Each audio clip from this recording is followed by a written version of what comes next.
नमस्कार दोस्तों। आइए आज हम बात करेंगे महावीर और बुद्ध वर्ण व्यवस्था पर आधारित और इनके पर्सपेक्टिव जानने की कोशिश करेंगे।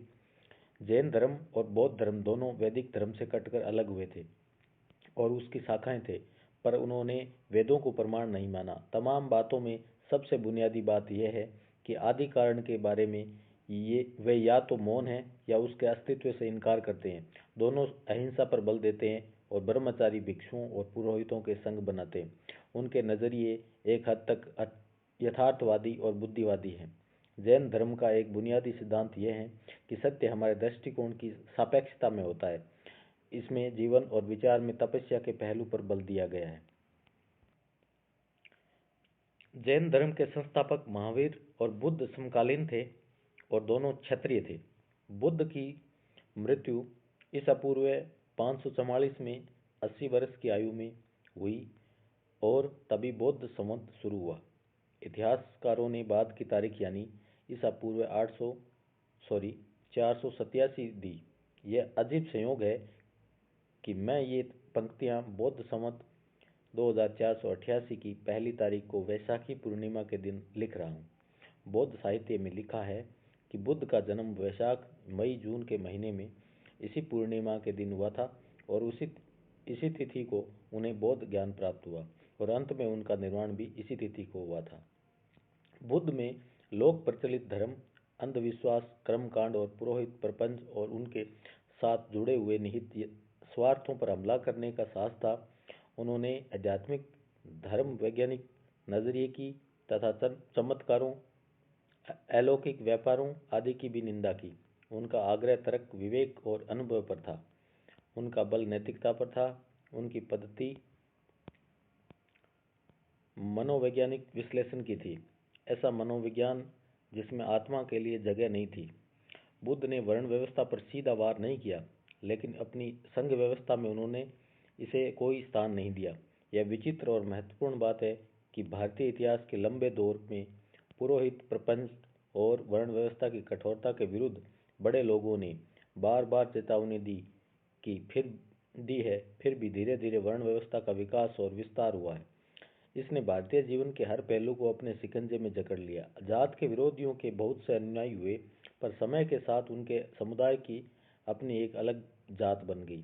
जैन धर्म, जो अपने मूल धर्म के विरोध में खड़ा हुआ था, जात के प्रति सहिष्णु था और खुद अपने अपने को उसके अनुरूप बना लिया था। इसलिए आज भी यह जिंदा है और जारी है, तो लगभग हिंदू धर्म की एक शाखा के रूप में।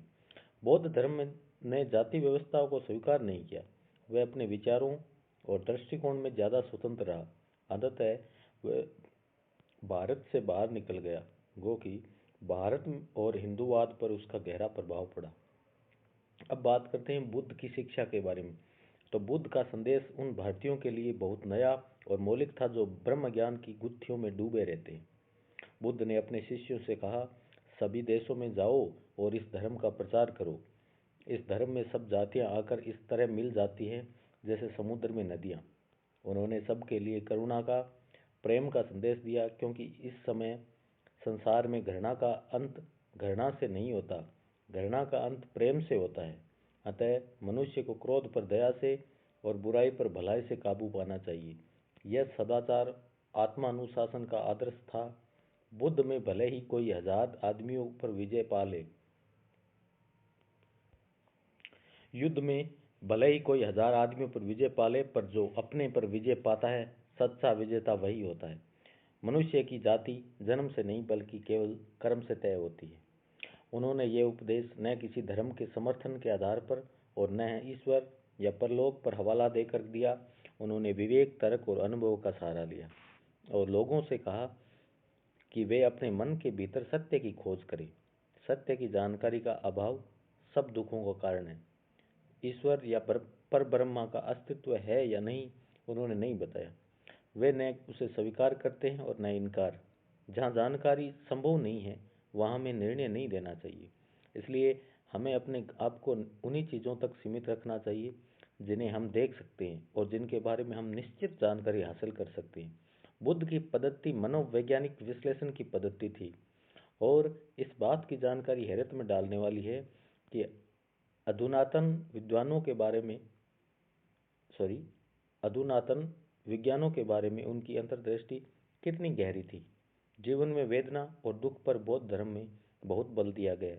बुद्ध ने जिन 4 आर्य सत्यों का निरूपण किया, उनका संबंध दुख का कारण, दुख के अंत की संभावना और उसे समाप्त करने के उपाय से है।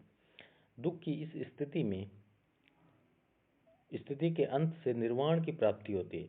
बुद्ध का मार्ग मध्यम मार्ग था। यह अतिशय भोग और अतिशय तप के बीच का रास्ता है।